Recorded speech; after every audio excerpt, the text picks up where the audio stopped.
All right. Good evening, football fans. Big Al here on this Tuesday, September 23rd, 2025, and welcome to the Week 3 edition of the Week That Was, where we'll take a look at the team and individual numbers from all 16 games across Week 3 in the NFL. And at the end, I will bring you my newest edition of the Power Rankings for Week number 4. So stick around. Marbles Ryan's in the house. What's up? Like, comment, and subscribe to my channel. Ring the bell and get notified every time I go live. And we are not wasting time. We are going to jump into the Week 3 edition of the Week That Was. Starting off with Thursday Night Football, where the Buffalo Bills defeated the Miami Dolphins by a final of 31-21. I mean, give props to the Dolphins. They played them really, really close until the end there. The Bills are now 3-0 on the season, while the Dolphins dropped to 0-3, and there is major talks about Mike McDaniel perhaps being on the hot seat down in Miami after this one.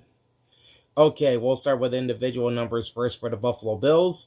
Josh Allen went 22 of 28 for 213 yards with 3 touchdowns, no interceptions, and a 134.1 QB rating. Leading rusher was James Cook, 19 carries, 108 yards, and a touchdown, averaging 5.7 per run. Your leading receivers are Dalton Kincaid, 5 catches, 66 yards, and a touchdown on 6 targets, averaging 13.2 per catch. Khalil Shakir, 4 catches, 45 yards, and a touchdown on 4 targets. He averaged 11.3 per catch.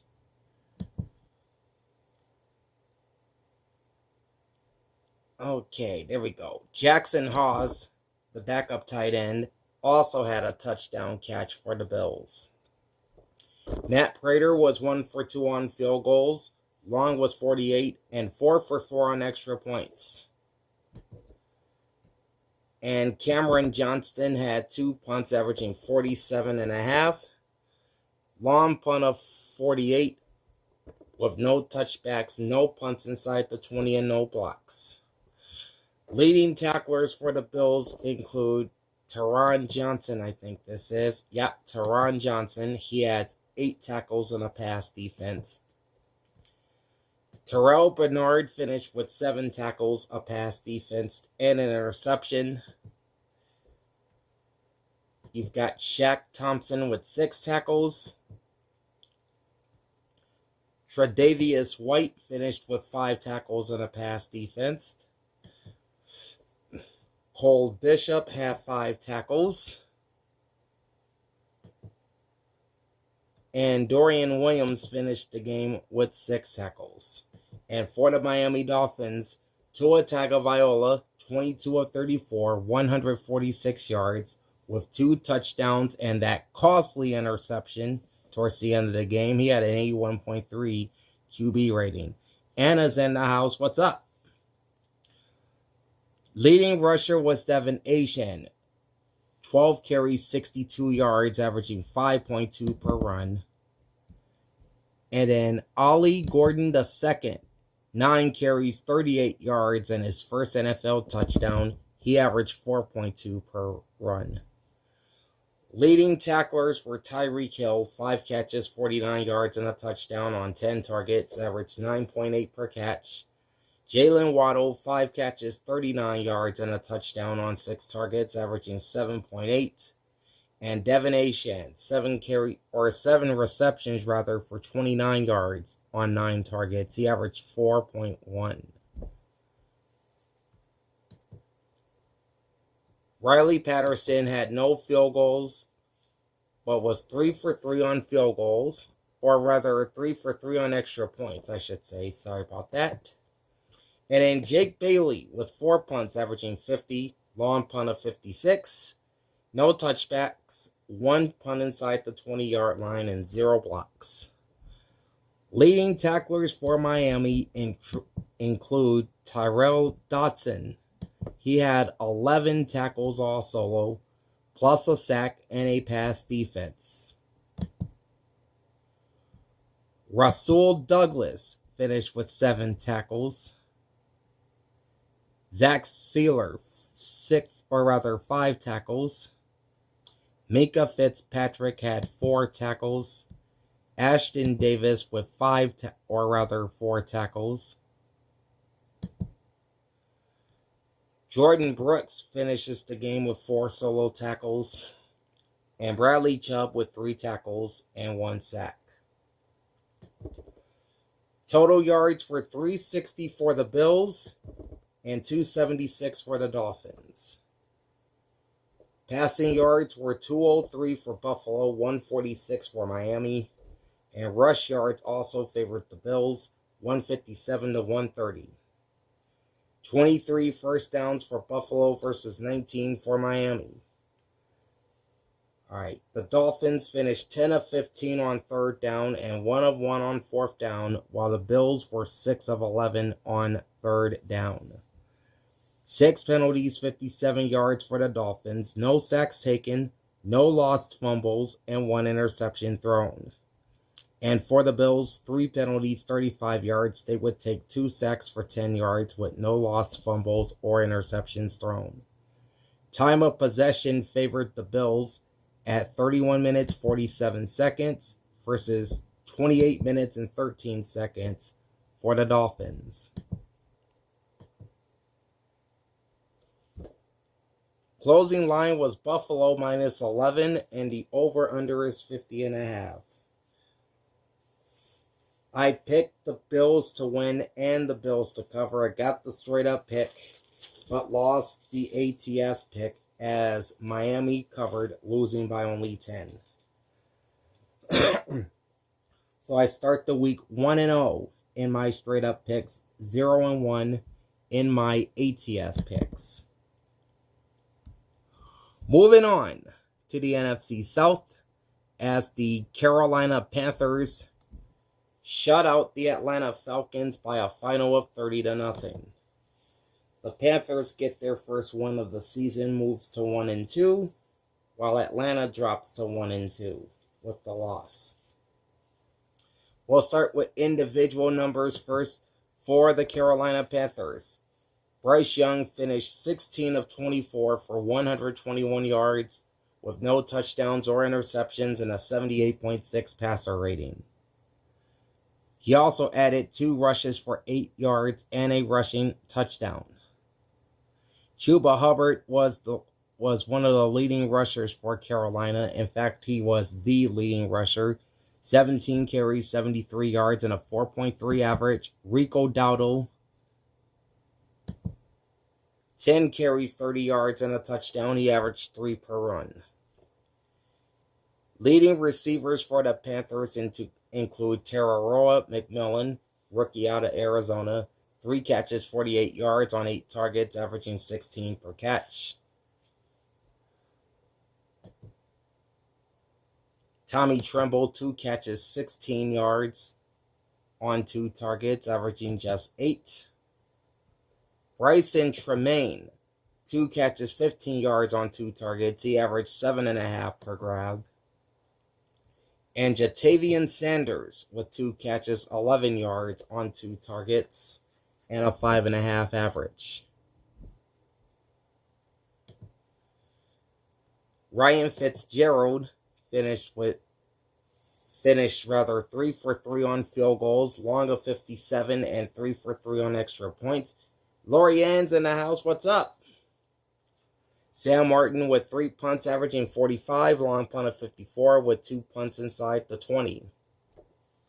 Leading tacklers for the Panthers include Christian Roseboom with 9 tackles, Mike Jackson, 6 tackles, a pass defense, and an interception, and Charles Smith-Wade, 5 solo tackles, a pass defense. He also had an interception, which he would return for a touchdown. As for the Falcons, this was an ugly game for them. Michael Penix Jr. went 18 of 36 for 172 yards with no touchdowns and 2 interceptions and a QB rating of 40.5. He would be benched in this game, and Kirk Cousins would come in and finish 5 of 7 for 29 yards and a 78.9 passer rating.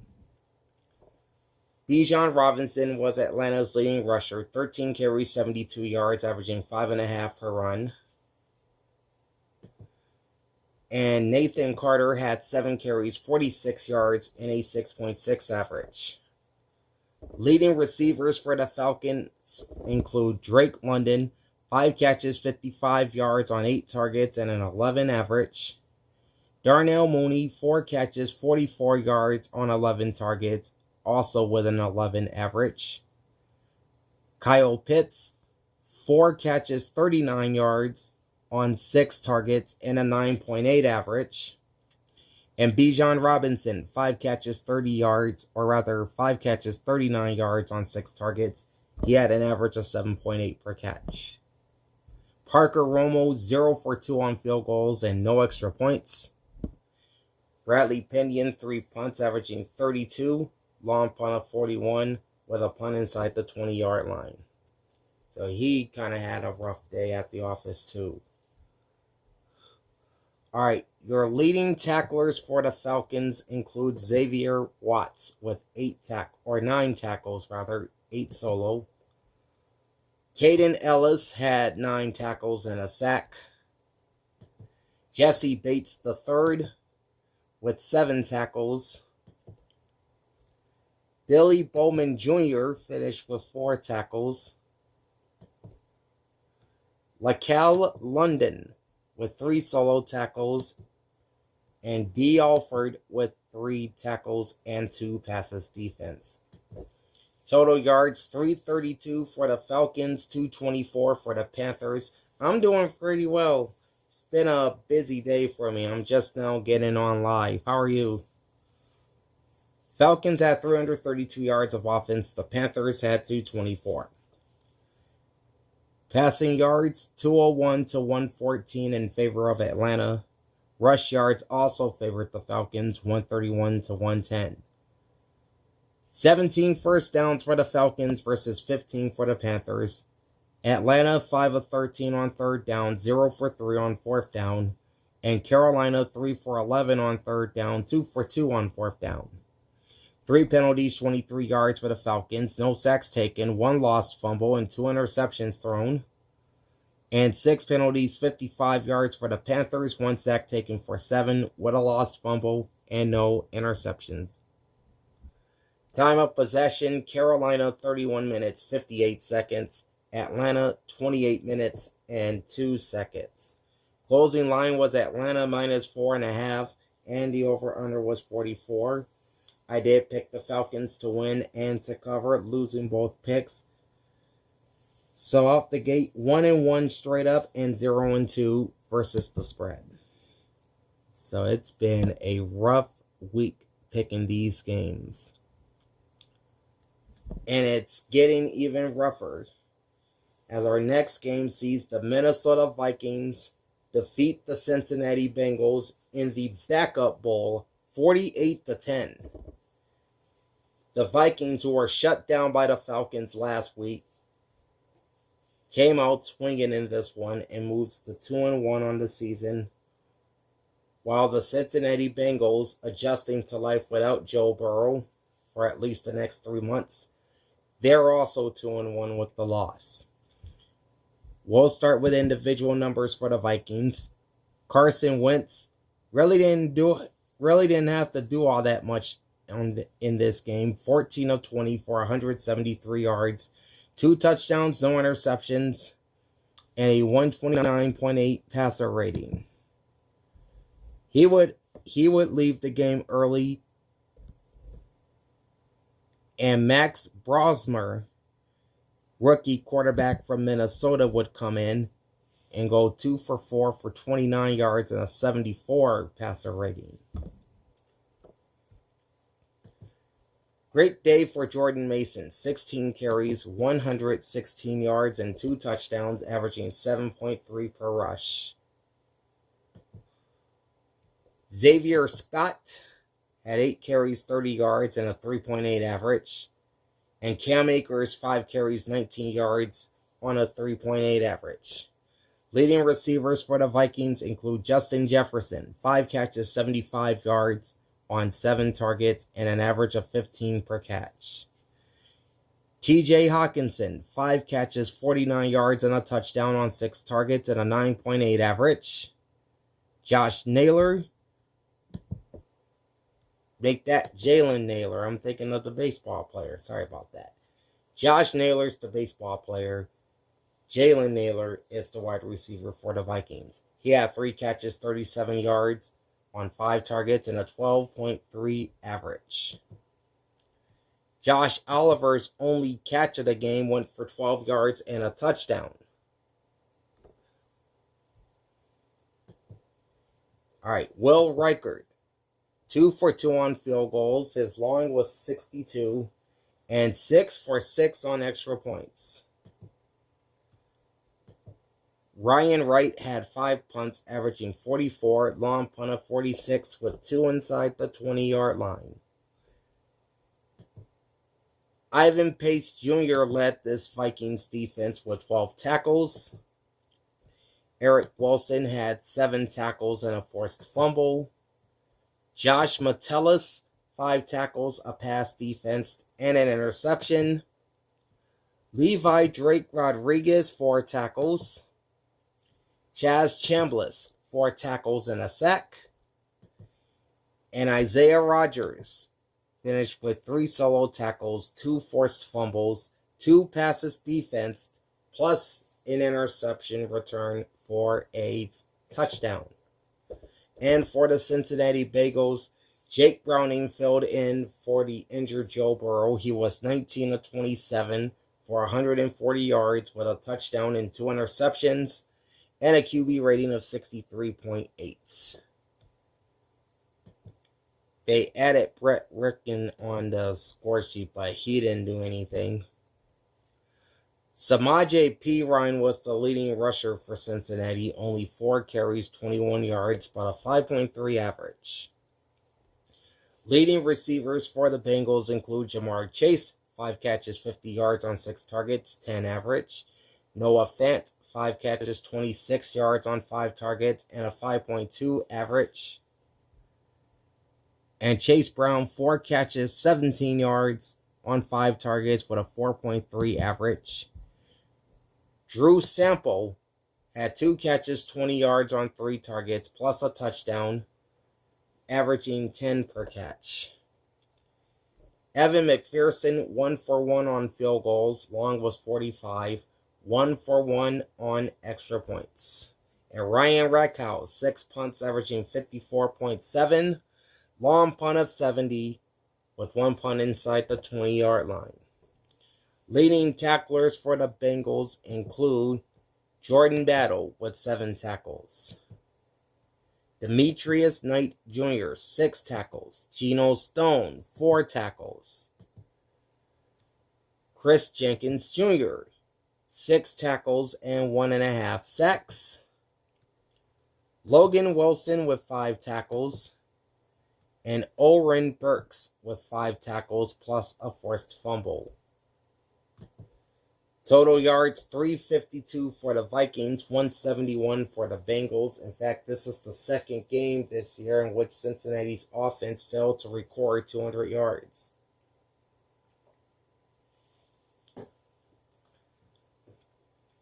Passing yards, 183 for the Vikings, 118 for the Bengals.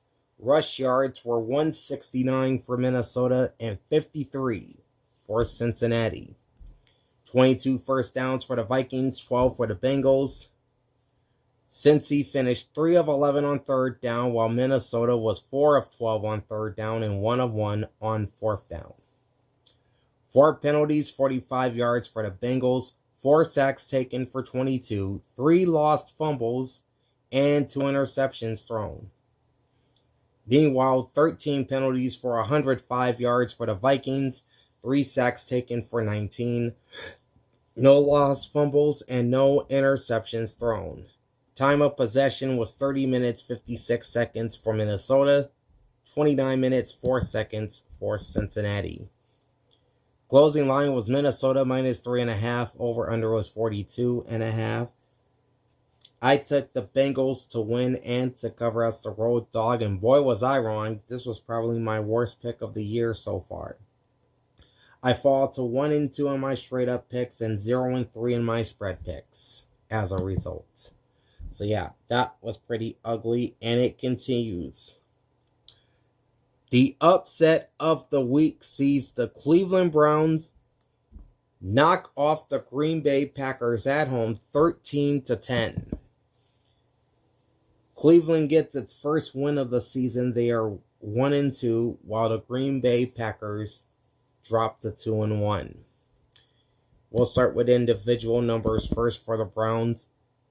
The ageless Joe Flacco went 21 of 36 for 142 yards with no touchdowns and one interception and a 55.6 QB rating.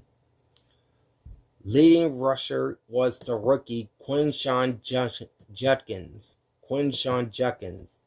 This is another rookie running back from Ohio State. Of course, Travion Henderson is the other one. He plays for the Patriots. Judkins had 18 carries, 94 yards, and a touchdown, averaging 5.2 per run. Leading receivers include David Njoku, 5 catches, 40 yards, 7 targets, and an 8 average. Cedric Tillman, 3 catches, 26 yards on 3 targets. He averaged 8.7. And Harold Fannin Jr., 3 catches, 25 yards on 4 targets, averaging 8.3. Andre Smythe, 2 for 2 on field goals. His longest was the game winner from 55, and 1 for 1 on extra points. Corey Bojorquez, 6 punts, averaging 48.5. Long punt of 58. 2 touchbacks and 2 punts inside the 20-yard line. Leading tacklers for Cleveland include Carson Schwarzenegger, 10 tackles and a sack. Grant Delpit on his birthday had 9 tackles, a pass defense, and an interception. Or rather, 2 days after his birthday. He just turned 27, so happy birthday to Grant. Denzel Ward, 5 tackles and a pass defense. Greg Newsome II had 4 solo tackles. Ronnie Hickman follows suit and also had 4 solo tackles. Devin Bush, 7 tackles and a forced fumble. Myles Garrett, 6 tackles and half a sack. Malik Collins, 5 tackles and 1.5 sacks. And Aiden Huntington, 4 tackles and half a sack for the Browns. On the Green Bay side, Jordan Love, 18 of 25, 183 yards, 1 touchdown, 1 interception, and an 89.3 QB rating. Josh Jacobs was the leading rusher for Green Bay, 16 carries, 30 yards, only a 1.9 average. All right, leading receivers for the Packers include Matthew Golden, the rookie from Texas, and the first wide receiver drafted in the opening round by the Packers since 2002. He had 4 catches, 52 yards on 4 targets, averaging 13 per catch. Josh Jacobs added 5 grabs for 44 on 9 targets and an 8.8 average. Tucker Kraft, 3 for 29 yards on 4 targets, averaging 9.7. Romeo Doubs, 2 for 25 on 2 targets, averaging 12.5. Dontavian Wicks, 2 for 21 on 4 targets and a 10.5 average. And how about John Fitzpatrick, 4th-year man out of Georgia? He had 2 catches, 12 yards, and a touchdown on 2 targets, averaging just 6 per catch.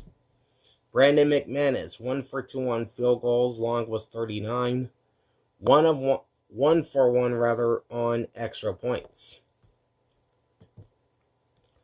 Daniel Whelan, 5 punts, averaging 53, long punt of 63 with 1 touchback. Defensively for the Packers, your leading tacklers include Quay Walker, who had 14 tackles and a pass defense. Evan Williams with 6 tackles. Keyshawn Nixon, 4 solo tackles. Isaiah McDuffie, 6 tackles. Rashawn Gary, 3 solo tackles and 2 sacks. Xavier McKinney, 6 tackles, a pass defense, and an interception. and Edgerrin Cooper 4 tackles and a pass defense. Total yards 230 for the Packers and 221 for the Browns. Passing yards favored Green Bay 149 to 125, and rush yards favored Cleveland 96 to 81. 15 first downs for the Browns and 14 for the Packers. Green Bay very good on third down in this game, 10 of 18. Cleveland was 4 of 13 on third down and 1 for 2 on fourth down. 14 penalties, 75 yards for the Packers, 5 sacks taken for 34 yards, no lost fumble, and 1 interception thrown. 8 penalties, 90 yards for the Cleveland Browns, 2 sacks taken for 17, no lost fumbles, and 1 interception thrown. Time of possession is 34 minutes, 14 seconds for the Packers, nearly putting them in ball hawk territory. The Browns, 25 minutes and 46 seconds. Closing line was Green Bay minus 7.5, and the over-under was 40.5. I took the Packers to win and cover, and my losing streak continues. I dropped to 1-3 straight up and 0-4 against the spread. That's pretty bad, a quarter of a way through these games. All right, on to an AFC South battle as the Jacksonville Jaguars hold off the Houston Texans 17-10. Jacksonville improves to 2-1 on the season, while the two-time reigning AFC South champion Houston Texans are off to an 0-3 start, and there is some trouble brewing in the Space City. We'll get to the individual numbers for the Texans in just a sec. First, the individual numbers for the Jaguars. Trevor Lawrence only completed 50% of his passes, going 20 of 40 for 222 yards, with no touchdowns and 1 interception and a 56.5 QB rating. Leading rushers were Travis Etienne Jr., 16 carries, 56 yards, and a touchdown averaging 3.5. And Bashul Tutin, 6 carries, 21 yards, and a touchdown, also averaging 3.5. Leading receivers for Jacksonville include Brenton Strange, 6 catches, 61 yards on 7 targets, averaging 10.2 per catch. Brian Thomas Jr., 2 catches, 55 yards on 6 targets, 27.5 per catch. And Parker Washington, 4 catches, 34 yards on 11 targets, averaging 8.5. Cam Little, 1 for 2 on field goals. Long was 39, 2 for 2 on extra points. Logan Cook with 6 punts, averaging 48.8. Long punt of 60 with 1 touchback and 2 inside the 20-yard line. Leading tacklers for the Jaguars include Tyson Campbell, 7 solo tackles, a forced fumble, and a pass defense. Foye Oluokun had 6 tackles. Andrew Wingard had 6 tackles as well. Likewise for Devin Floyd and Travis Hunter.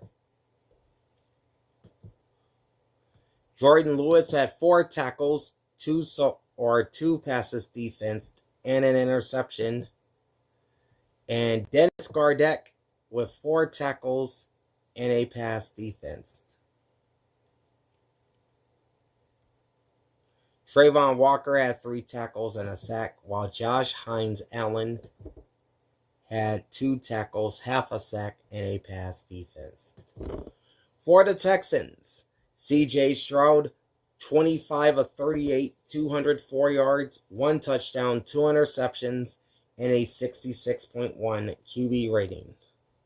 Leading rusher was Nick Chubb, 9 carries, 38 yards on a 4.2 average. Leading receivers for Houston include Nico Collins, 8 catches, 104, and a touchdown on 11 targets, averaging 13 per catch. Dalton Schultz, 5 grabs, 39 yards on 6 targets, averaging 7.8. And Christian Kirk, 3 catches, 25 yards, 8 targets, and an 8.3 average. Ka'imi Fairbairn, 1 for 2 on field goals, long of 27, 1 for 1 on extra points.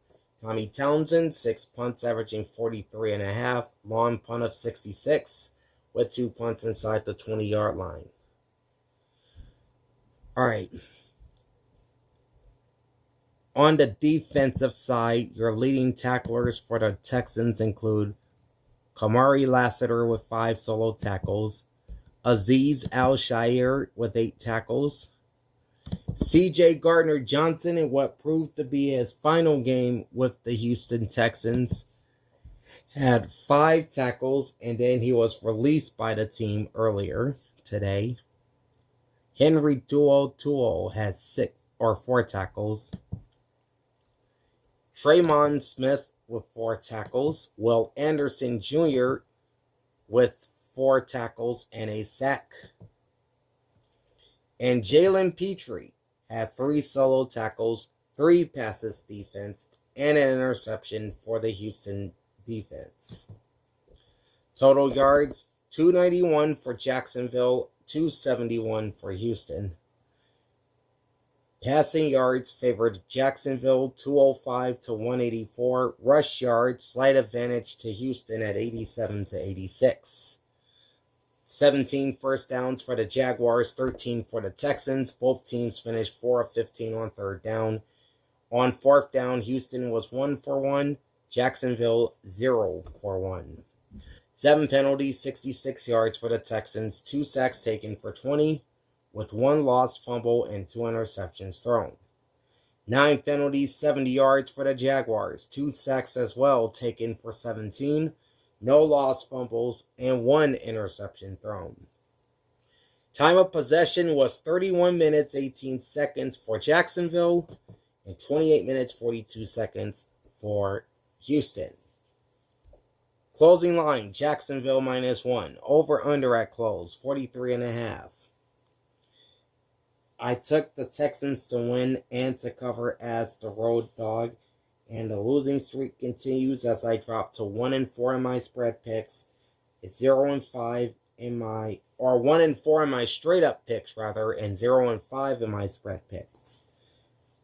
I think this is where the tide starts to turn as far as my straight up picks go. The next game sees the Indianapolis Colts, led by Daniel Jones, defeat the Tennessee Titans 41-20.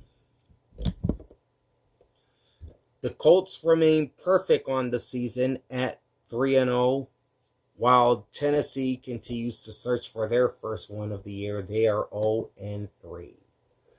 Individual numbers first for the Colts.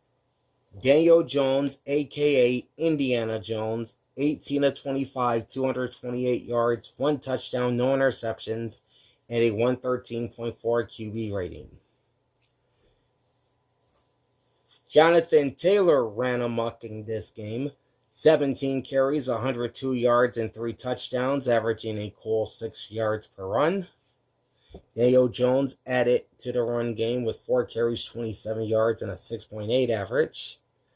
Leading receivers for Indianapolis include Michael Pittman Jr., 6 catches, 73 yards, and a touchdown on 6 targets, and a 12.2 average. Alec Pierce, 4 catches, 67 yards on 5 targets, and a 16.8 average.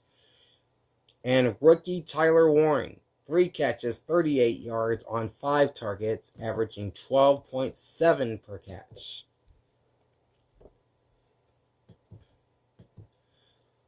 Spencer Schrader, 2 for 3 on field goals, long of 36, 5 for 5 on extra points. Rigoberto Sanchez with just 1 punt in the game for 46 yards and went inside the 20-yard line. So a pretty easy game for him. And it's also the first punt of the season for the Colts in 3 games. Looking at the Indy defense, Nick Cross had 7 tackles. Joe Bashi had 5 solo tackles. Zaire Franklin had 7 tackles and a pass defense. Mekhi Blackmon, 5 tackles. DeForest Buckner also with 5 tackles. And Cam Bynum with 4. Tyquan Lewis had 3 solo tackles and 2 sacks. Kwity Paye with 2 solo tackles and a sack. And Kenny Moore, 2 solo tackles, a pass defense, and an interception return for a touchdown.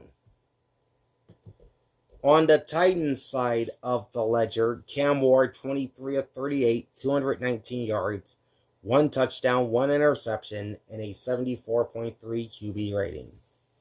Leading rusher was Tony Pollard, 16 carries, 45 yards, and a touchdown, averaging 2.8 per run. Leading receivers for the Titans include Chig Okonkwo, 5 catches, 66 yards on 6 targets, and a 13.2 average. Elig Ayomaynor or something. 4 catches, 38 yards, and a touchdown on 5 targets. One of these days I'll get his name right. Tyler Lockett, meanwhile, had 4 catches, 37 yards on 4 targets. He averaged 9.3 per catch. Joey Slye, 2 for 4 on field goals, long of 57, and 2 for 2 on extra points. And only 1 punt for Johnny Hekker in this game, and that went for 52. Leading tacklers for Tennessee include Cody Barton with 6 tackles, Amani Hooker and Xavier Woods, each with 5 solo tackles. Hooker had 2 passes defensed, while Woods had 1 pass defensed. Cedric Gray finishes with 6 tackles, and Sebastian Joseph Day had 4 tackles. Total yards 365 for Indy, 282 for Tennessee. Pass yards favored the Colts, 228, 196. Rush yards favored the Colts as well, 137 to 86. 22 first downs for Indianapolis, 21 for Tennessee. The Colts were 2 of 8 on 3rd down and 2 for 2 on 4th down. And the Titans finished 5 of 14 on 3rd down and 1 for 2 on 4th down. 4 penalties, 23 yards for the Colts, no sacks taken, no lost fumbles, and no interceptions thrown.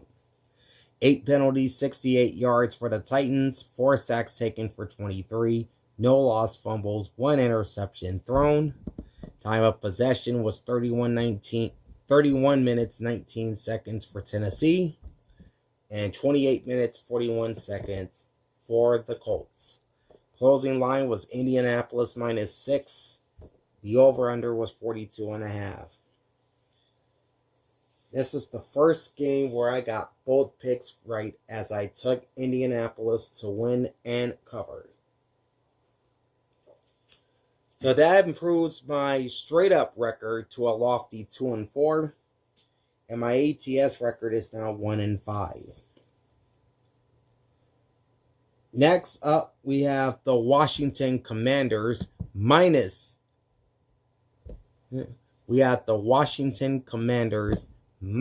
Jaden Daniels as they ripped apart the Las Vegas Raiders 41-24. Washington keeps pace with Philadelphia in the NFC East at 2-1. I'll tell you about the Eagles after this matchup, while the Raiders drop to 1-2. Individual numbers first for the Commanders, starting off with Marcus Mariota, who took over as the starting quarterback for Jaden Daniels, who was injured.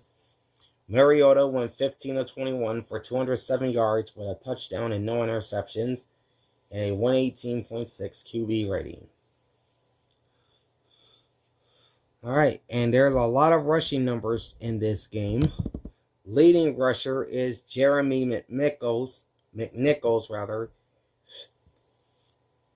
in for the injured Austin Eckler, who suffered a season-ending injury back in the Green Bay game. McNichols, 4 carries, 78 yards, and a touchdown, averaging 19.5 per run. Marcus Mariota, 6 carries, 40 yards, and a touchdown, 6.7 per run. Then you got Chris Rodriguez Jr., 11 carries, 39 yards, and a 3.5 average. Ja'Cory Krosky-Merritt, rookie running back from the University of Arizona, 8 carries, 26 yards, and a touchdown, 3.3 average. And Deebo Samuel, yes, that wide receiver that also plays running back. He had 3 carries for 18 yards and a 6 average. Leading receivers for Washington include Scary Terry McLaurin, 3 catches, 74 yards on 4 targets, and a 24.7 average. Luke McCaffrey, this is the younger brother of Christian McCaffrey. 3 catches, 56 yards, and a touchdown on 3 targets, and an 18.7 average. And Zach Ertz, 3 for 38 on 3 targets. He averaged 12.7. Matt Gay, 2 for 3 on field goals, long of 56, 5 of 5 on extra points. Tress Way, 3 punts, averaging 46, long punt of 56, with 2 inside the 20-yard line. All right. Leading the way on the Commanders' defense, you've got Bobby Wagner with 11 tackles and 2 sacks. Frankie Louvu with 7 tackles. Deron Payne, 6 tackles. Dorrance Armstrong, 5 tackles and a sack. Mike Sainristil with 5 tackles. Jordan McGee with 3 solo tackles. Jeremy Reeves, 4 tackles. And then Marshawn Lattimore. And Noah, I hope I get his name right, we'll see. Igbenogin something, I don't know. Both players had 3 tackles and a pass defense. For the Las Vegas Raiders, Geno Smith, pretty good game for him. 19 of 29, 289 yards, 3 touchdowns, no picks, and a 132.7 QB rating. Ashton Jeanty was the leading rusher for Vegas, 17 carries, 63 yards, and a 3.7 average. Leading receivers for the Raiders include Trey Tucker. He had a very good game in this one. 8 catches, 145 yards, and all 3 touchdowns thrown by Geno Smith on 9 targets with an 18.1 average. Jacoby Myers, 3 catches, 63 yards on 4 targets and a 21 average. And Brock Bowers, kind of invisible in this game, but he got his numbers. 4 catches, 38 yards on 5 targets and a 9.5 average. Dale Carlson, 1 for 1 on field goals, long of 37, 1 for 1 on extra points. And A.J. Cole with 6 punts, averaging 49, with a long punt of 56. Leading tacklers for the Raiders defense include Mad Max himself, Max Crosby, 7 tackles and a sack. Elandon Roberts with 5 tackles. Adam Butler and Jeremy Chin also have 5 tackles. Q Blue Kelly have 5 tackles and a pass defense. Darian Porter, 4 tackles, all solo. And Devin White with 6 tackles for the Las Vegas Raiders. Meanwhile, Thomas Booker with his 3 tackles also added a forced fumble. Total yards, 400 on the dot for the Washington Commanders, 354 for the Las Vegas Raiders. Passing yards favored the Raiders, 261 to 199. Meanwhile, rushing yards were a 2-to-1 clip, more than that for Washington, 201 to 93. Both teams had 17 first downs. Vegas, 3 of 14 on 3rd down, 2 of 3 on 4th down. Washington 5 of 10 on third down. 6 penalties, 54 yards for the Raiders, 5 sacks taken for 28, no lost fumbles, no interceptions thrown. 7 penalties, 54 yards for the Commanders, 1 sack taken for 8, 1 lost fumble, and no interceptions thrown. Time of possession, Raiders 31 minutes, 53 seconds, Commanders 28 minutes and 7 seconds. Closing line is Washington -3, over-under is 44. I took the Raiders to win and to cover.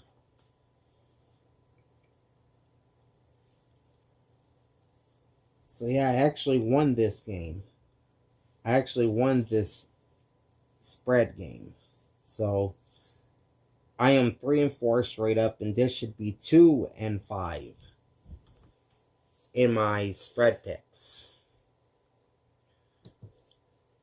Alright, moving on to another NFC East team, and that's the Philadelphia Eagles. The reigning Super Bowl champions would have 2 blocked field goals in the same game for the first time since 2008. And this was also a game where the Eagles had a blocked field goal returned for a touchdown in a game since 2005 against the Chargers. Philly remains perfect with a 33-26 come-from-behind victory against the Rams. At one point, the Eagles were down 26-7, and I did stop watching this game pretty much for the entire third quarter. But once I saw they came back, I tuned back in, and I was very happy I did. Anyway, the Eagles are 3-0. The Rams dropped to 2-1 as they fall from the undefeated ranks. We'll start with individual numbers for the Eagles. And it looks like the passing game is back on track. Jalen Hurts had a pretty good game. 21 of 32, 226 yards, 3 touchdowns, no interceptions, and a 117.5 QB rating. Saquon Barkley was held to 18 carries, 46 yards, and a 2.6 average. Meanwhile, Jalen Hurts added 9 rushes for 40 yards and a TD on the ground, averaging 4.4 per run. The top 3 receivers for the Eagles each had a touchdown catch. A.J. Brown, 6 for 109, and a touchdown on 10 targets at an 18.2 average. Devontae Smith, 8 for 60 yards and a touchdown on 9 targets and a 7.5 average. And Dallas Goedert, who was missing last week, came back with 1 catch, 33 yards on 2 targets, and that 1 catch was a touchdown. Jake Elliott, no field goals attempted, 3 for 3 on extra points. Braden Mann, 4 punts, averaging 55.5, long punt of 64. Leading tacklers for Philly include Cooper DeJean with 9 tackles. Jahad Campbell, our first-round pick from Alabama, he had 8 tackles. Quinyon Mitchell, 5 tackles. Jordan Davis with 5 tackles, a sack, and of course he had the blocked field goal returned for a touchdown as time expires. Zach Bond, 7 tackles, 2 passes defensed, and an interception. For the Rams, Matthew Stafford, 19 of 33, 196 yards, 2 touchdowns, 1 interception, and an 82.4 QB rating.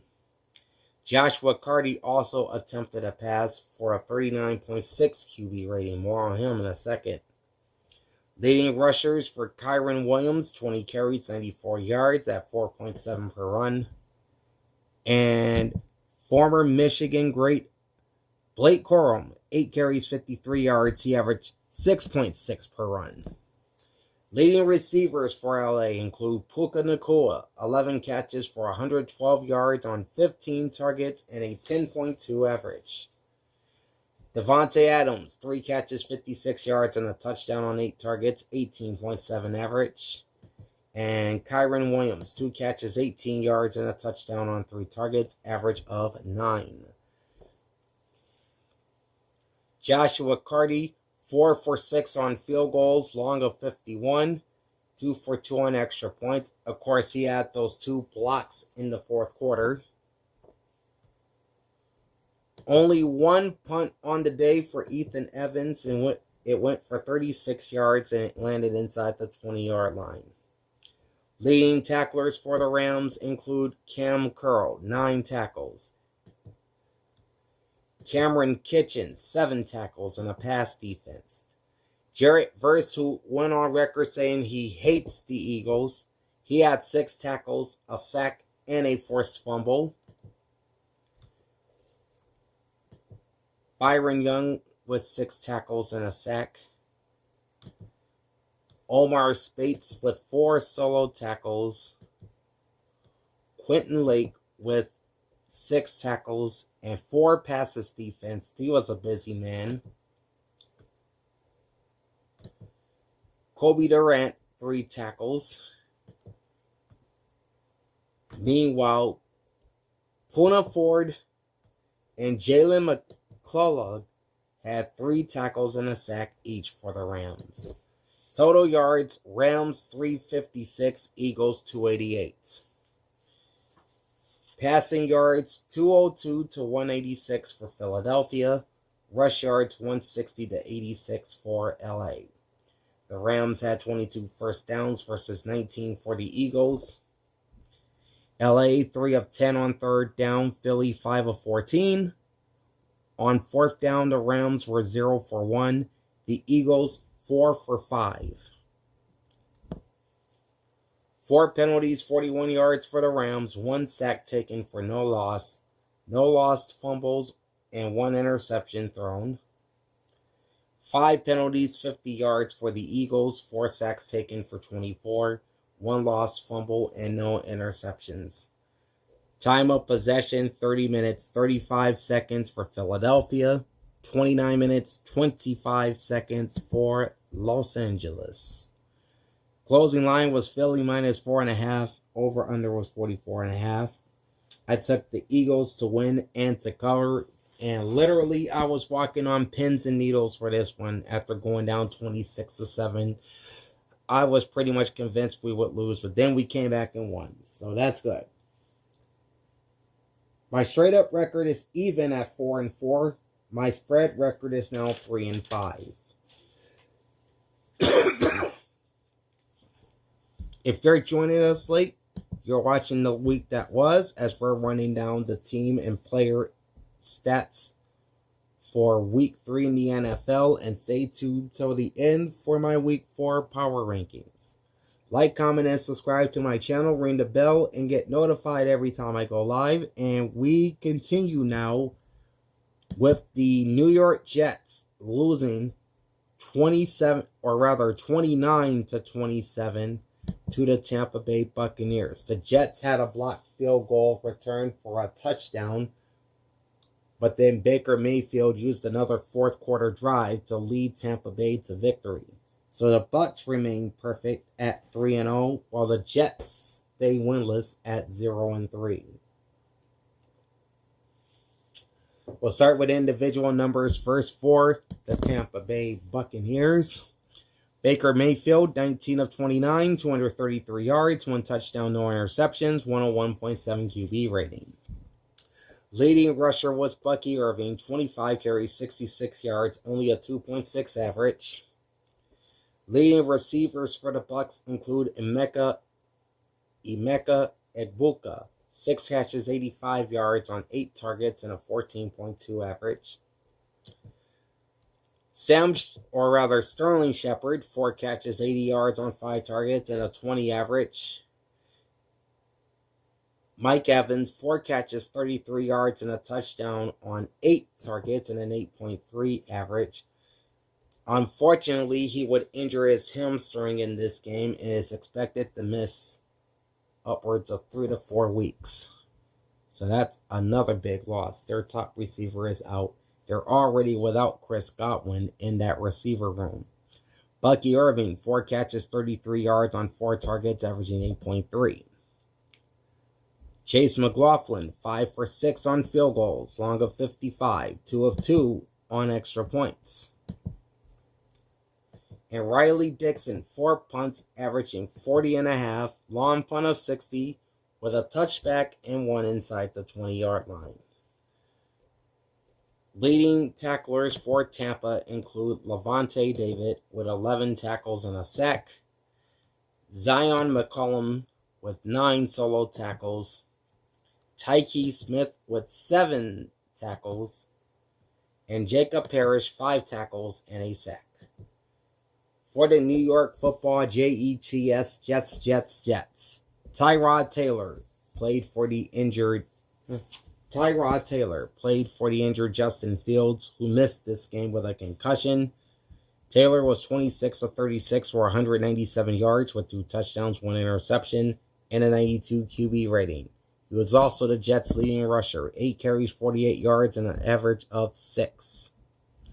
Leading receivers for the Jets include Garrett Wilson, 10 catches, 84 yards, and a touchdown on 13 targets, and an 8.4 average. Easy for me to say. Tyler Johnson, 2 catches, 32 yards on 3 targets. He averaged 16.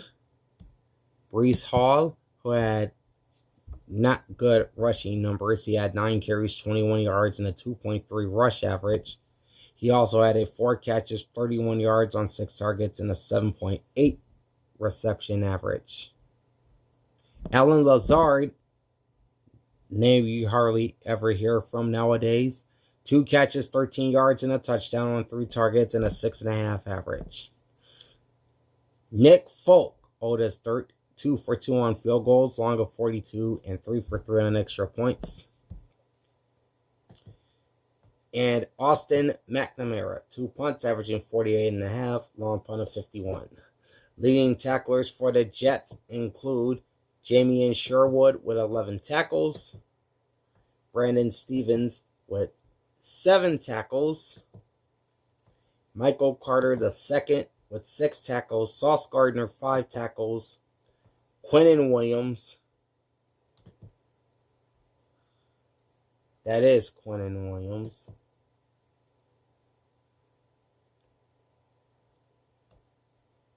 it says Quinnen Williams, but he has 6 tackles. Andre Cisco had 5 tackles. Here's Quincy Williams.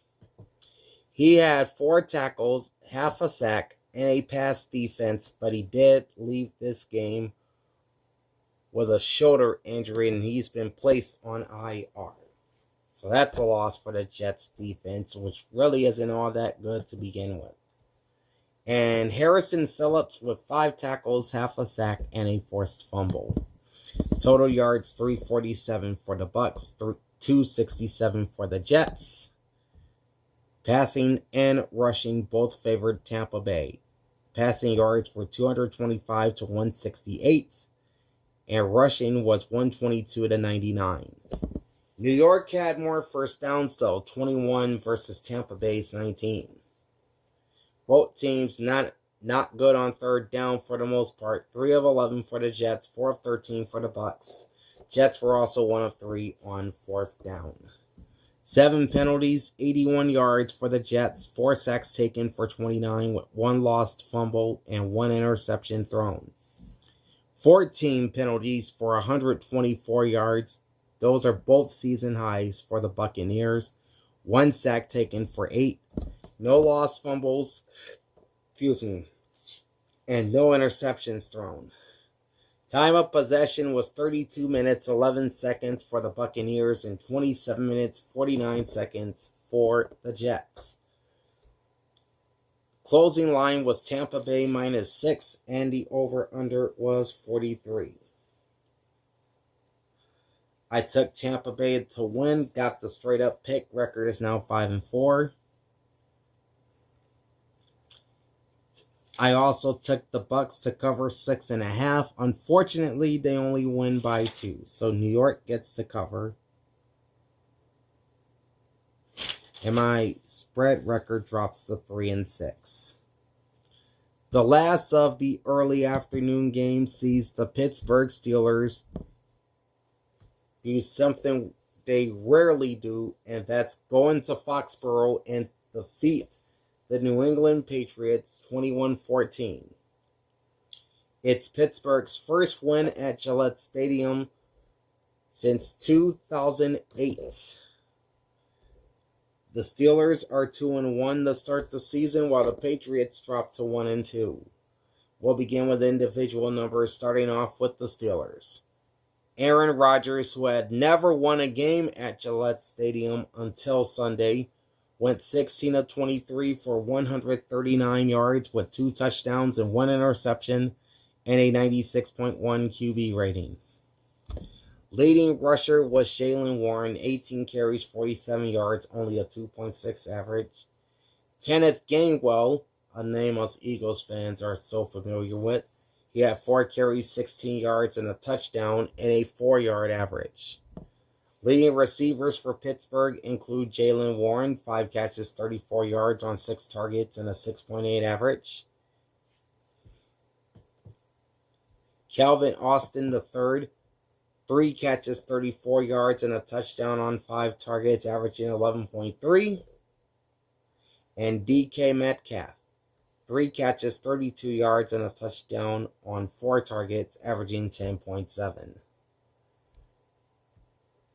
Chris Boswell, no field goals, 3 for 3 on extra points. Corliss Waitman, 4 punts, averaging 42.3. Long punt of 55, with 3 punts inside the 20-yard line. So he did pretty good in that area. Leading the Steelers' defense includes Patrick Queen with 10 tackles and 2 passes defensed. Peyton Wilson, 7 tackles. Cole Holcomb, 5 tackles and a forced fumble. Brandon Echols, 6 tackles, a pass defense, and an interception. Juan Thornhill with 6 tackles. And Cam Hayward with 6 tackles, a sack, a forced fumble, and an interception. TJ Watt added 5 tackles, 2 sacks, and a forced fumble. And Darius Slay with 3 solo tackles and a pass defense for the Steelers. On the New England side, Drake May playing very well again. 28 of 37, 268 yards, 2 touchdowns, 1 interception, and a 102.1 QB rating. Drake May was also the team's leading rusher, 7 carries, 45 yards, and a 6.4 average. They finally got Travion Henderson involved in this game, 11 carries, 28 yards, and a 2.5 average. Antonio Gibson, 7 carries, 28 yards, and an average of 4.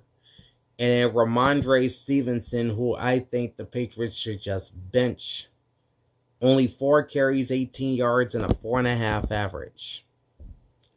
Leading receivers for New England include Hunter Henry, 8 catches, 90 yards, 2 touchdowns, and 11 targets, averaging 11.3. Ramondre Stevenson, 3 catches, 38 yards on 3 targets, and a 12.7 average.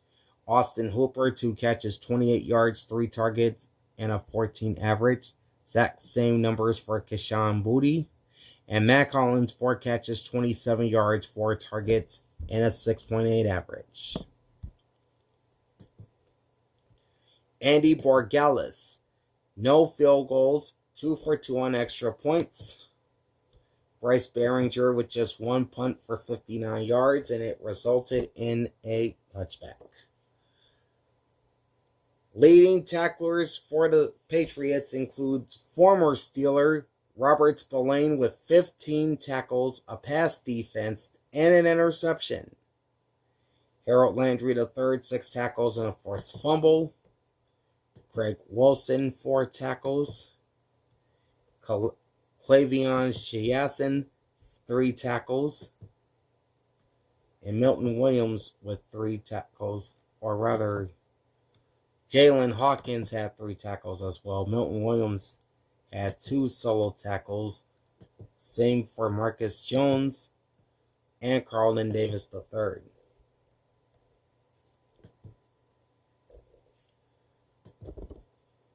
Total yards, 369 for the Patriots, 203 for the Steelers. Passing yards, favorite New England, 250 to 139.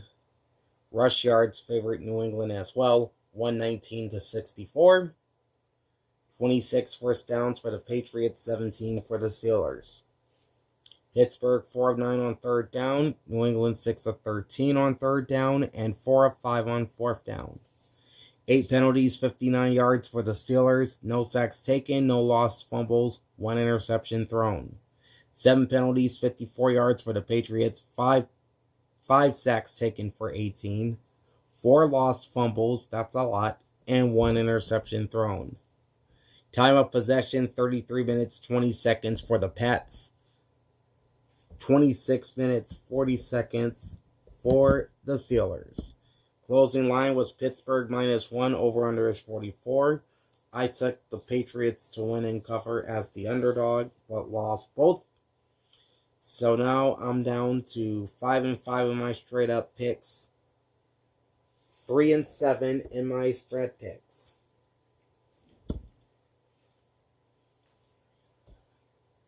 Alright, now we're moving on to the 4 o'clock games, and we'll start off with the Los Angeles Chargers sweeping their division rivals in the first 3 weeks of the season, capping it with a 23-20 victory over the Denver Broncos. As the Chargers move to 3-0, the Broncos, again losing on a last-second field goal for the second week in a row, drops to 1-2.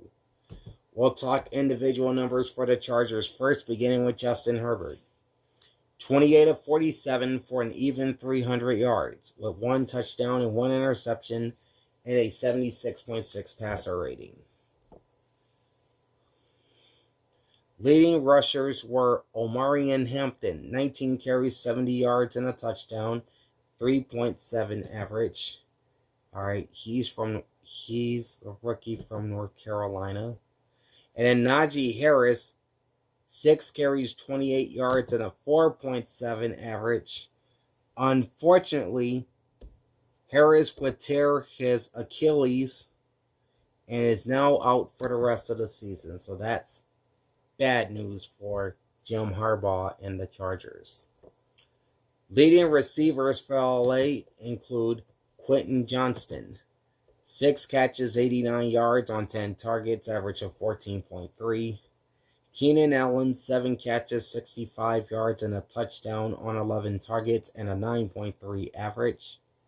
The aforementioned Omarion Hampton, 6 catches, 59 yards on 7 targets, and a 9.8 average. Oronde Gadsden, rookie from Syracuse, 5 catches, 46 yards on 7 targets, averaging 9.2. And Ladd McConkey, 4 catches, 41 yards on 7 targets, averaging 10.3. Cameron Dicker, 3 for 3 on field goals, long of 43, 2 for 2 on extra points.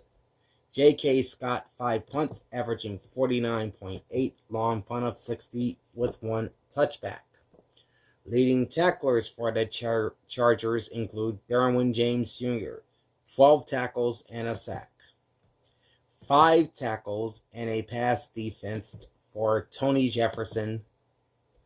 You've got 3 solo tackles from Tyreek Steele, 4 tackles and a sack from Troy Dye, and 4 tackles from Deion Henley. For the Broncos, Bo Nix, 14 of 25, 153 yards, 1 touchdown, no interceptions, 87.6 passer rating. Leading rusher was J.K. Dobbins, 11 carries, 83 yards, and a touchdown, averaging 7.5.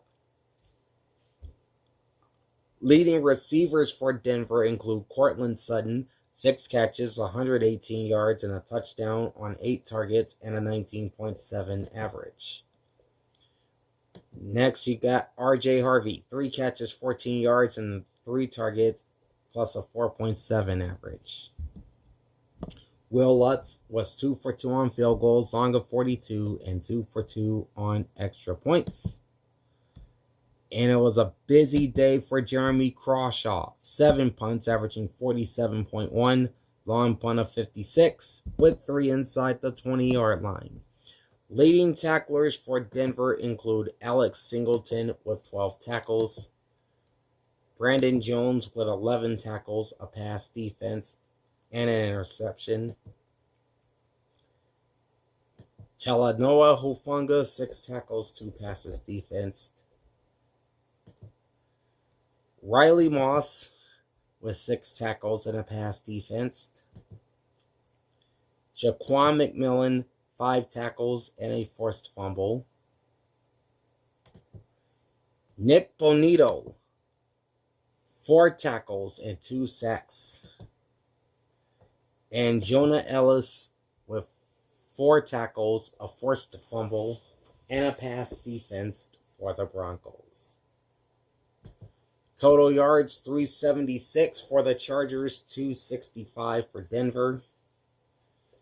Chargers held the edge in passing yards, 270 to 147, while the Broncos had the slight advantage in rushing, 118 yards to 106. More than a 3-1 advantage in first downs towards the Chargers. They had 29 first downs versus only 9 for the Broncos.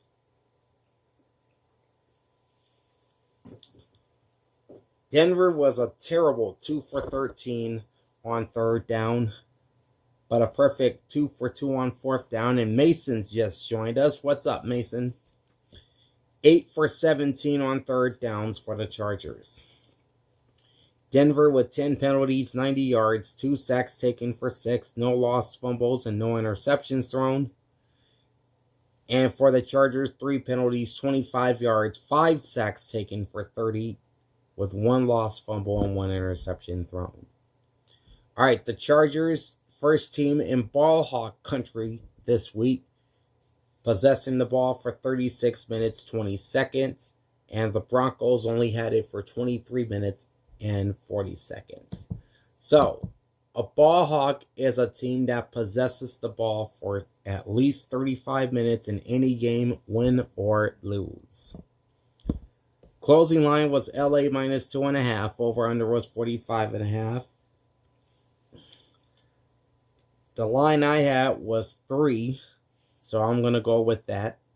I did take the Chargers to win and to cover. I do win the straight up pick, up in my record to 6-5, but they hit the spread right on the nose at 3 points, so that's going to be a push. So overall, my straight up record is 6-5. My spread record is now 3-7-1. Talking to a friend right now about the draft. He's a Giants fan and has number 2 backup quarterback in the draft. Interesting.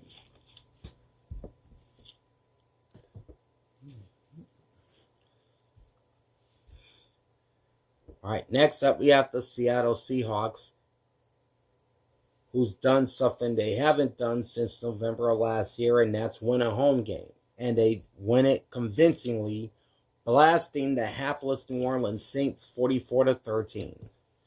Seattle improves its record to 2-1, while the New Orleans Saints remain winless at 0-3.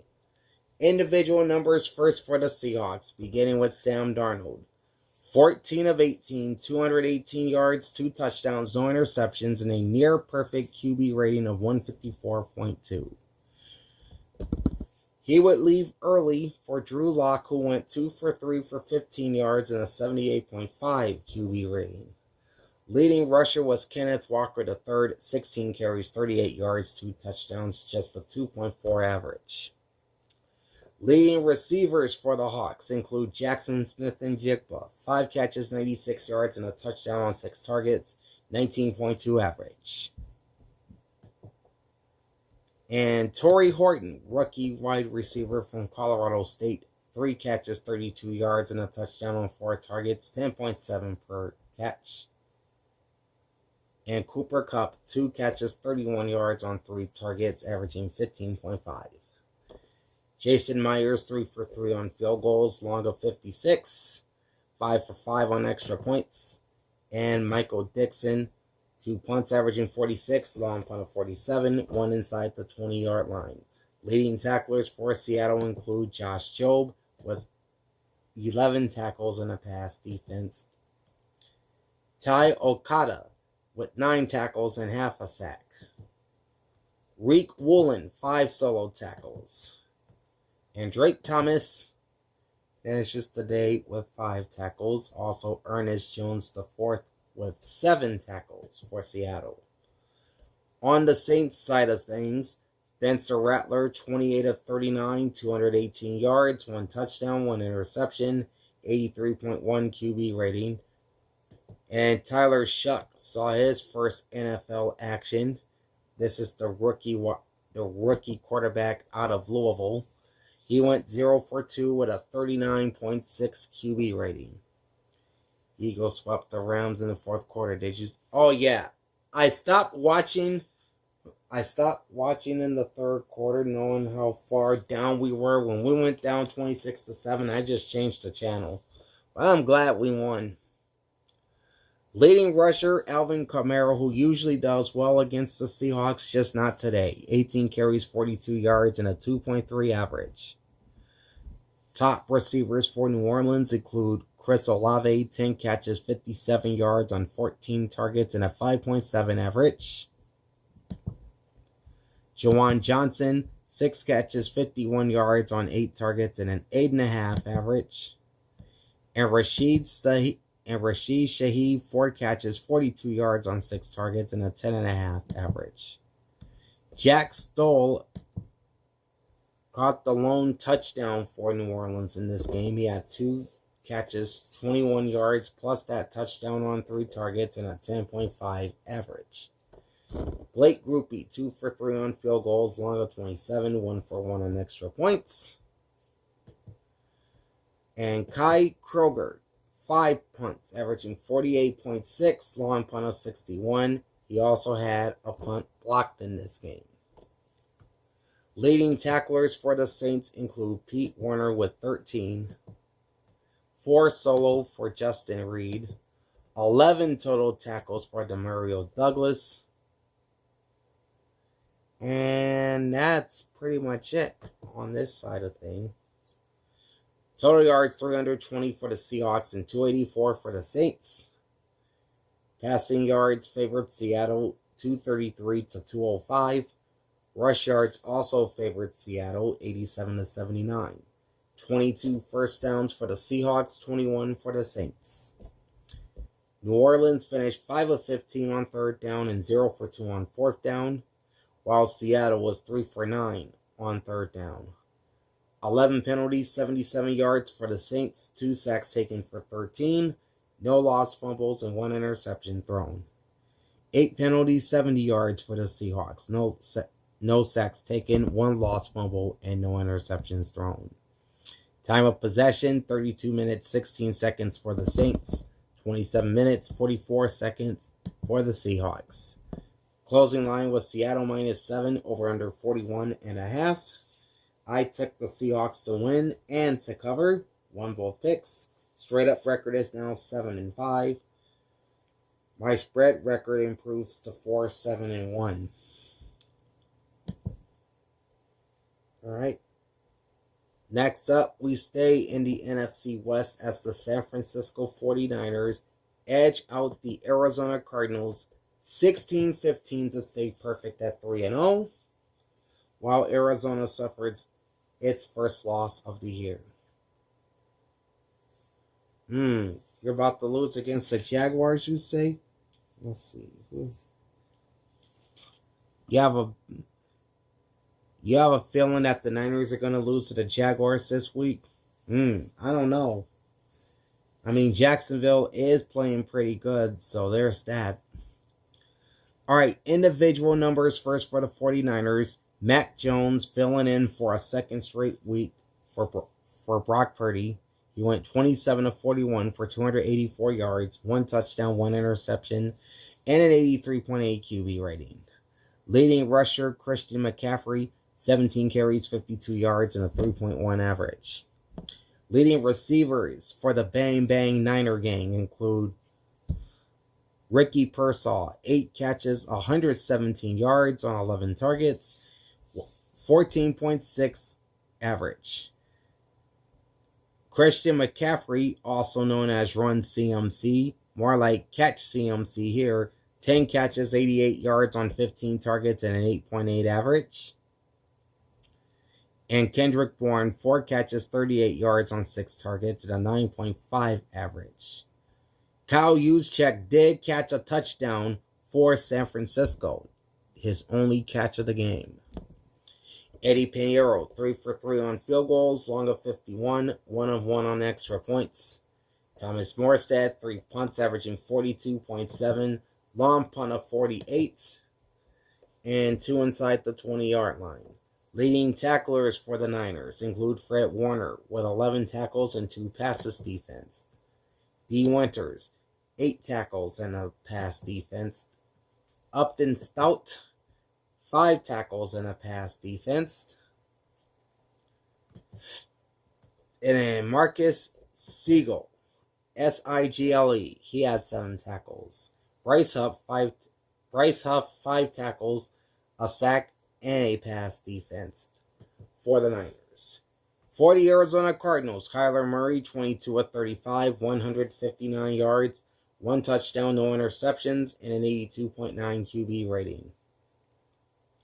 Leading rushers for the Cardinals include Trey Benson, 10 carries, 42 yards, and a 4.2 average. Kyler Murray had 6 carries, 37 yards, and a 6.2 average. And then the big news here is James Conner. 9 carries, 22 yards. He had a 2.4 average. And this is a blow for this underwhelming Cardinals offense. James Conner is out for the season after suffering a season-ending injury to his right ankle, which will require surgery. So prayers up for James Conner as he tries to recover from that. We'll see him again next year. Leading receivers for Arizona include Marvin Harrison Jr., 3 catches, 44 yards on 6 targets, and a 14.7 average. Trey McBride, 5 catches, 43 yards, and a touchdown on 8 targets, and an 8.6 average. And Zay Jones, 2 for 25 yards on 3 targets and a 12.5 average. Chad Ryland, 2 for 3 on field goals, long of 34, 1 for 1 on extra points. Blake Gillikin, 5 punts, averaging 51.6, long punt of 55, 1 touchback and 2 inside the 20-yard line. Leading tacklers for the Cardinals include Mack Wilson Sr., 12 tackles and 2 passes defense. Akeem Davis Gaither with 8 tackles. Jalen Thompson with 6 tackles. Dadrian Taylor Demerson with 4 solo tackles, a pass defense, and an interception. Buda Baker, 6 tackles. And Kytrell Clark with 5 tackles.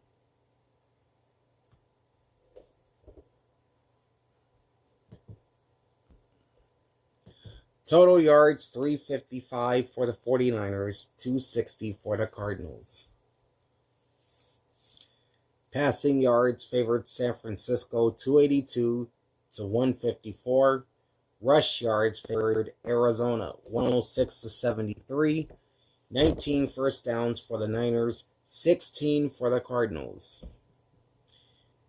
The Cardinals finished 5 of 15 on 3rd down and 2 for 2 on 4th down, while the 49ers were 2 of 10 on 3rd down and 1 for 2 on 4th down. 5 penalties, 30 yards for Arizona, 1 sack taken for 5, no lost fumbles, and no interceptions thrown. 5 penalties, 69 yards for San Francisco, 1 sack taken for 2 yards, no lost fumbles, and 1 interception thrown.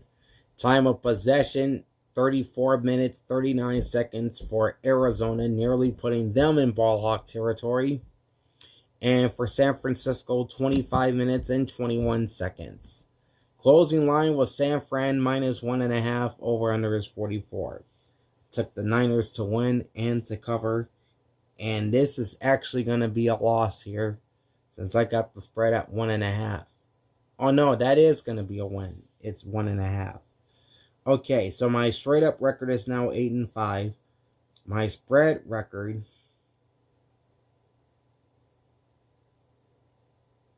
is 5-8-1. All right, the last of the afternoon games on Sunday saw the Chicago Bears get a stellar performance from Caleb Williams in a 31-14 smashing of the Dallas Cowboys. So Chicago gets their first win of the season. They go to 1-2. The Dallas Cowboys will join them at 1-2 after the loss. All hail King Caesar. What's up? Hey, thanks there, King Caesar. I thought that game was in doubt when we were down 26-7, but I'm sure glad we pulled it out. All right, we'll start with individual numbers for the Bears, beginning with Caleb Williams. Again, very good performance from him. 19 of 28, 298 yards, 4 touchdowns, no interceptions, and a 142.6 QB rating. Plus 5 rushes for 12 yards and a 2.4 average. All right, the leading rusher for Chicago was DeAndre Swift, 13 carries, 33 yards, only averaging 2.5. All right, leading receivers for the Bears include Luther Burden III, 3 catches, 101 yards, and a touchdown on 3 targets, and a 33.7 average for the rookie from Missouri. Rome Odunze, 3 catches, 62 yards, and a touchdown on 7 targets, 20.7 average. And the aforementioned DeAndre Swift added 3 catches, 45 yards on 4 targets, and a 15 average. DJ Moore, 4 catches, 21 yards, and a touchdown on 5 targets, 5.3 average. And Cole Kmet, 1 catch for 10, which goes for a touchdown on his only target. Those are your leading receivers for the Bears. Hey, what's poppin', Bryce? Sorry I missed Luis tonight. I've been trying to get this video going for a while, but I finally got it.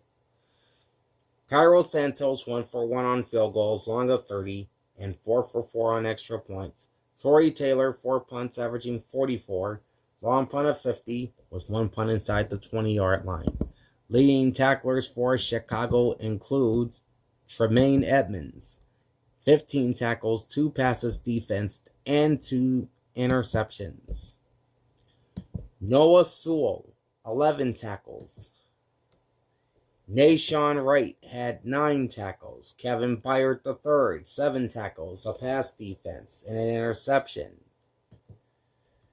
Nick McLeod, 5 solo tackles. Dominique Robinson, he had 4 tackles and a sack. Jaquan Brisker had 3 tackles and a pass defense. And Tyreek Stevenson with 3 tackles, a forced fumble, and 2 passes defensed.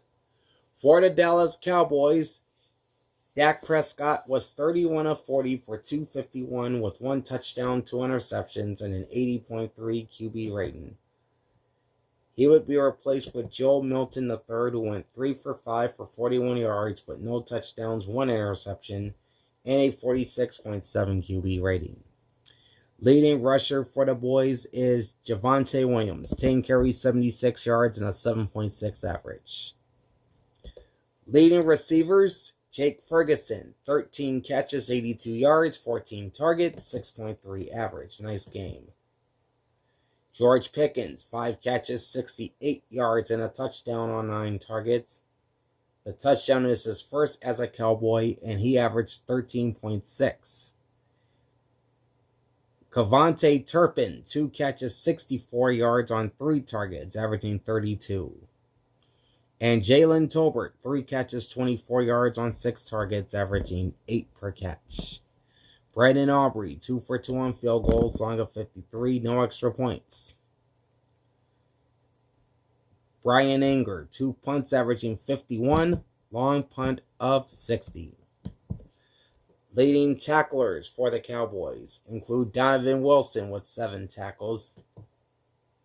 Jack Sanborn, Chicago area native from Deer Park and former Bear, back home facing his former team. He had 7 tackles as well. Both Kenneth Murray Jr. and Reddy Stewart each had 6 tackles. And Trequezie Bridges had 4 tackles for Dallas. Total yards, Cowboys 396, Bears 385.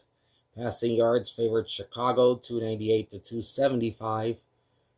Rush yards favored Dallas 121 to 87. 23 first downs for the Cowboys, 19 for the Bears. Dallas finished 3 of 11 on third down and 2 of 3 on fourth down. Chicago was 8 for 14 on third down and 1 for 1 on fourth down. 4 penalties, 25 yards for the Cowboys, 2 sacks taken for 17, 1 lost fumble, 3 interceptions thrown. 6 penalties, 41 yards for the Bears, no sacks taken, no lost fumbles, and no interceptions. Time of possession, 32 minutes, 58 seconds for Dallas, 27 minutes, 2 seconds for Chicago. Closing line was Dallas minus 1.5. Over-under was 50. I was expecting a 2-touchdown victory for the Cowboys, so I picked them to win in the cover. I lost both those picks. My straight-up record drops to 8-6.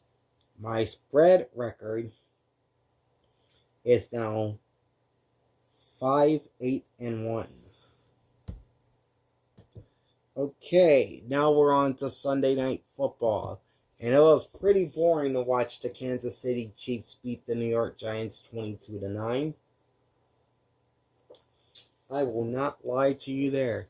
But Kansas City is off the schneid. They get their first win of the season. They're 1-2. The Giants remain winless, 0-3. Individual numbers for the Chiefs, starting with Patrick Mahomes. Kind of a vanilla game. 22 of 37, 224 yards. 1 touchdown, no interceptions, and an 85.9 QB rating. Leading rushers for Isaiah Pacheco, 10 carries, 45 yards, 4.5 average. And Kareem Hunt, 10 carries, 34 yards, and a touchdown at a 3.4 average. Leading receivers for Kansas City include Tyquan Thornton, 5 catches, 71 yards, and a touchdown on 9 targets, 14.2 average. That was a career night for Mr. Thornton. Juju Smith-Schuster, 4 catches, 55 yards on 4 targets, averaging 13.8. Marquise Hollywood Brown, 4 catches, 42 yards on 6 targets and a 10.5 average. And Travis Kelce, pretty much quiet, 4 catches, 26 yards and a 6.5 average on 7 targets. Harrison Butker, 3 of 4 on field goals, long of 54. 1 of 2 on extra points. Matt Araiza, 3 punts, averaging 46.3, long of 53. Leading tacklers for the Chiefs include Nick Bolton, leading the way with 14 tackles and a pass defensed. George Karlaftis, 10 tackles, a sack, and a pass defensed. Jalen Watson, 7 tackles, 2 passes defensed, and an interception. And Chris Roland Wallace, 2 solo tackles, a pass defense, and an interception. For the New York Football Giants, Russell Wilson, 18 of 32, 160 yards, no touchdowns, 2 interceptions, and a 43.8 passer rating. It was announced earlier today, Russell Wilson has been benched, so that means we will be seeing rookie quarterback Jackson Dart beginning in Week 4.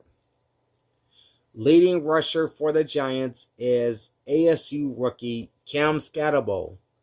10 carries, 60 yards, and a touchdown, averaging 6 per run. Leading New York receivers include the aforementioned Cam Scatterbo. 6 catches, 61 yards, and 8 targets, and a 10.2 average. Darius Slayton, 4 catches, 30 yards on 4 targets, and a 7.5 average. Wan'Dale Robinson, not used as much, 1 catch, 26 yards on 4 targets. Malik Neighbors also left out of the game plan for the most part, only 2 catches, 13 yards on 7 targets, and a 6.5 average. Okay. Graham Gano was 1 for 1 on field goals, long of 25, and no extra points.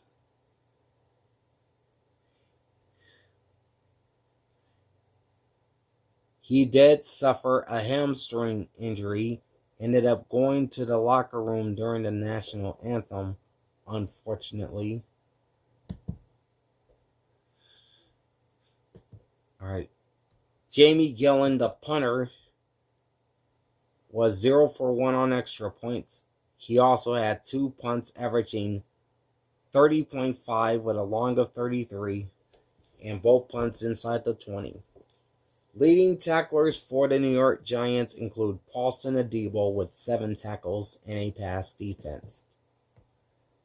Then you got Brian Burns, 6 tackles, a sack, a forced fumble, and 2 passes defensed.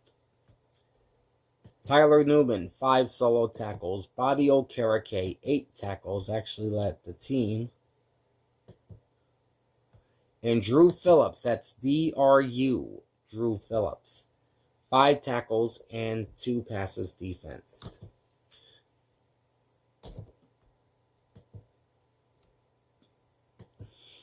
Total yards, 306 for the Chiefs, 281 for the Giants.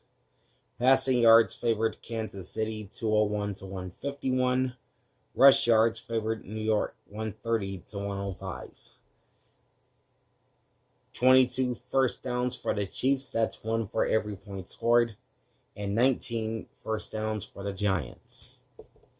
Kansas City was 8 of 15 on third down. The Giants were quite the opposite. New York, 1 for 10 on third down, and 1 for 4 on fourth down. 8 penalties, 85 yards for the Chiefs, 2 sacks taken for 23, no lost fumbles, and no interceptions thrown. 7 penalties, 82 yards for the Giants, 2 sacks taken for 9, no lost fumbles, and 2 interceptions thrown. Time of possession, 31 minutes, 50 seconds for the Chiefs, 28 minutes, 10 seconds for the Giants. Closing line, Kansas City -6, over under 44.5. I took Kansas City to win and New York to cover. I don't know why I took New York to cover, because I was expecting this to be a tighter game, kind of. But my straight up record goes to 9-6. I am now 5-9-1 with my spread picks this week. Alright, the last game on the recap is Monday Night Football, and boy was it a dandy. The Detroit Lions not only outplayed Lamar Jackson, they pretty much ran him into the ground in this game, as they beat the Baltimore Ravens 38-30 for the team's first victory in Baltimore since 1977. Of course, that was when the Colts played there. Detroit improves its record to 2-1 and proved to the naysayers, we are back. Meanwhile, the growing pains continue for John Harbaugh's Ravens. They dropped to 1-2. We'll start with individual numbers first for the Lions. Very good game for Jared Goff. 20 of 28, 202 yards, 1 touchdown, no interceptions, 103.6 QB rating. And the dynamic duo of Sonic and Knuckles were at it all night for the Lions. Knuckles, a.k.a. David Montgomery, had 12 carries, 151 yards, and 2 touchdowns, with a 12.6 average. Meanwhile, Sonic, a.k.a. Jahmyr Gibbs, he had 22 carries, 67 yards, and 2 touchdowns, and a 3 average. Leading receivers for the Lions include Amon-Ra St. Brown. 7 catches, 77 yards, and a touchdown on 8 targets, averaging 11 per catch. Jameson Williams, 2 catches, 43 yards on 3 targets, averaging 21.5. Sam Laporta, 4 catches, 33 yards on 4 targets, averaging 8.3. Jahmyr Gibbs and David Montgomery combined for 6 catches, 45 yards, and 7 targets. Gibbs averaged 6.4 per catch, while Montgomery averaged 13. Jake Bates 1 for 2 on field goals, long of 45, 5 for 5 on field goals. Jack Fox with 3 punts, averaging 48.7, long of 53. Leading tacklers for Detroit include Jack Campbell. He's having quite the season for the Lions. 8 solo tackles, a sack, and a forced fumble on Monday night. Next is Ryan Branch with 6 tackles and a pass defense. Derek Barnes, 7 tackles and a sack. My defensive player of the week is Al-Quadin Muhammad, veteran pass rusher from Miami. He had 4 tackles and 2.5 sacks. Kirby Joseph had 3 solo tackles, and Terrion Arnold also had 3 tackles. As for Aiden Hutchinson, 2 solo tackles, a sack, and a forced fumble.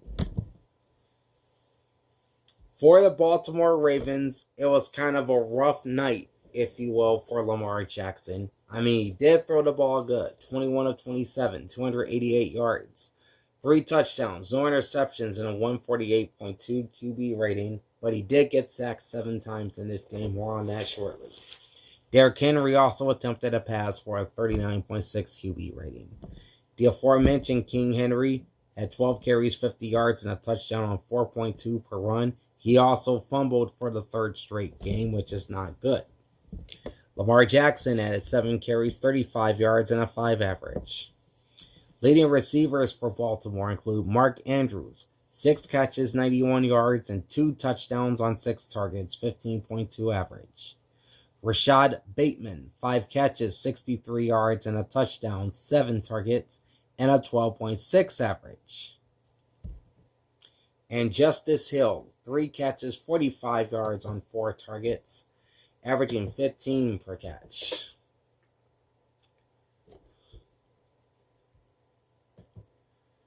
Tyler Loop, 1 for 1 on field goals, long of 41, 3 for 3 on extra points.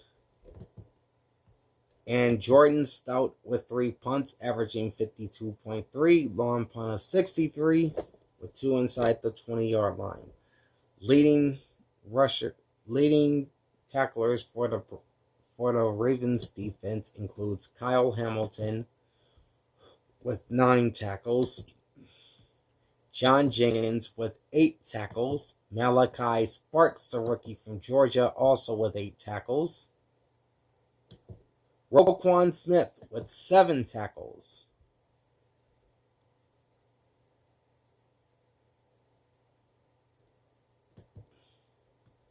and Teddy Buchanan had 8 tackles as well for the Ravens.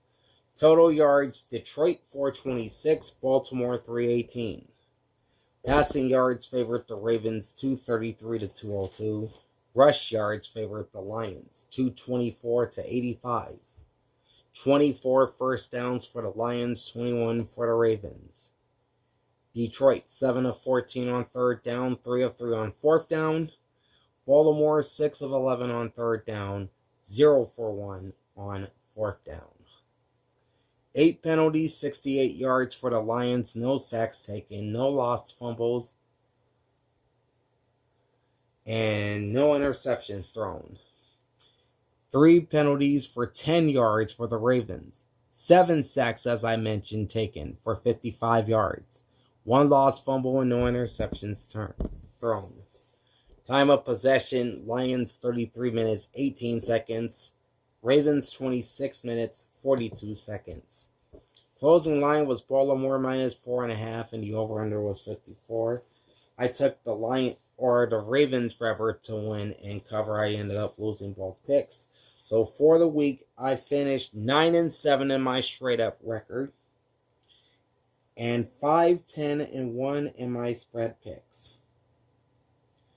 That brings my spread record to 18-29-1.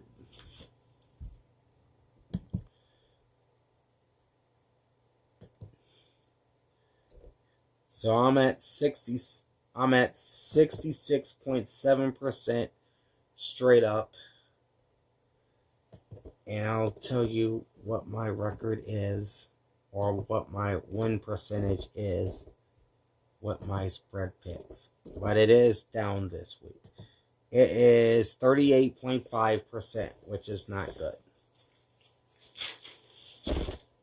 Alright, before we wrap up, let's take a look at my week 4 power rankings. Starting at the bottom and working our way up, there is no changes with the bottom 3. With the Tennessee Titans at 32, the Miami Dolphins at 31, and the New Orleans Saints at 30. The Titans visit the Texans. The Dolphins host the New York Jets on Monday Night Football. It's another doubleheader this week. And the Saints visit the Bills. The New York Giants are down to number 29. They are 0-3 as they prepare to host the LA Chargers. The aforementioned New York Jets fall to number 28. They are also 0-3. They're in Miami on Monday Night Football. Now, this will be the first game on at 7:15 Eastern Time. The Las Vegas Raiders slip to number 27. They are 1-2. They will host the Bears, who sit at number 26 with a 1-2 record. So again, these two teams will play in Las Vegas on Sunday. Up to number 25 are the Cleveland Browns after Sunday's upset win over Green Bay. They are 1-2, and they visit the Lions on Sunday. And then the next two teams will play each other. The Carolina Panthers at 1-2 sit at number 24. And the New England Patriots, also at 1-2, remain at number 23. They are also 1-2. These two teams will play in Foxborough on Sunday. Down to number 22 are the Atlanta Falcons at 1-2. They host the Commanders. Down to number 21, and I really should have dropped them further, are the Houston Texans at 0-3. They host the Tennessee Titans. So looking at this, we have 6 winless teams left. Dropping down to number 20 are the Dallas Cowboys at 1-2. They'll host Micah Parsons and the Green Bay Packers on Sunday Night Football. Number 19, dropping a lot, are the Cincinnati Bengals at 2-1. They play the Denver Broncos on the second Monday night game at 8:15 Eastern Time. Number 18, moving up, are the Jacksonville Jaguars at 2-1. They play the 49ers out in San Fran this week. 17 and 16 will be facing each other. The Minnesota Vikings at 2-1 sit at number 17. The Pittsburgh Steelers, also 2-1, sit at number 16. These two teams will be playing in Dublin, Ireland on Sunday morning. That's a 6:30 a.m. game for me, so I will be up early for that. Yeah, I'll probably get the week 4 injury report in during that game. Holding steady at number 15 are the Denver Broncos with a 1-2 record. They'll host the Bengals on the second Monday Night Football game at 8:15 p.m. Eastern. Down to number 14 are the Arizona Cardinals at 2-1. And their next opponent is the 2-1 Seattle Seahawks, who jumped to number 13. These two teams will play up the street from me at State Farm Stadium on Thursday Night Football. The Kansas City Chiefs are up to number 12 after posting their first win of the season. The 1-2 Chiefs will host the 1-2 Ravens at Arrowhead on Sunday.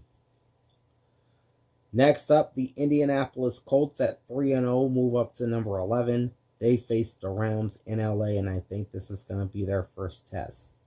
The aforementioned Rams fell to number 10 with a 2-1 record. Again, they will host the Colts at SoFi on Sunday. Up to number 9 are the Washington Commanders at 2-1. They visit the Atlanta Falcons. Inching up to number 8 are the Detroit Lions at 2-1. They host the Cleveland Browns. The Baltimore Ravens fell to number 7. They are 1-2 as they visit Mahomes and the Chiefs at Arrowhead. Up to number 6, you have the Tampa Bay Buccaneers at 3-0. They host the Philadelphia Eagles, so that guarantees one unbeaten will fall this week. Dropping to number 5 are the Green Bay Packers at 2-1.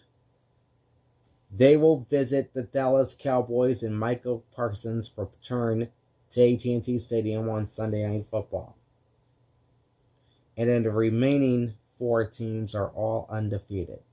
The San Francisco 49ers move up to number 4. They host the Jaguars.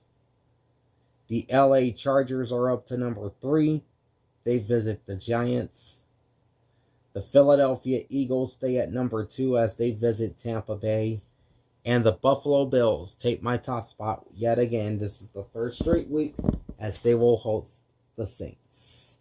So there you have it. The Week 3 edition of the week that was, as we looked at all the team and player statistical numbers from every game from this past week in the NFL, plus my hot off the presses power rankings for week number 4. I'm not done tonight. The recap is over, but I got some college content coming up. First we'll have the Week 5 college football rankings. We'll look at both the Associated Press and the AFCA coaches polls. That video is coming up in a few minutes. And then after that, we'll have the Week 5 college football television schedule and the announcers for every game. So stay tuned for both of those. In the meantime, like, comment, and subscribe to my channel. Ring the bell and get notified every time I go live.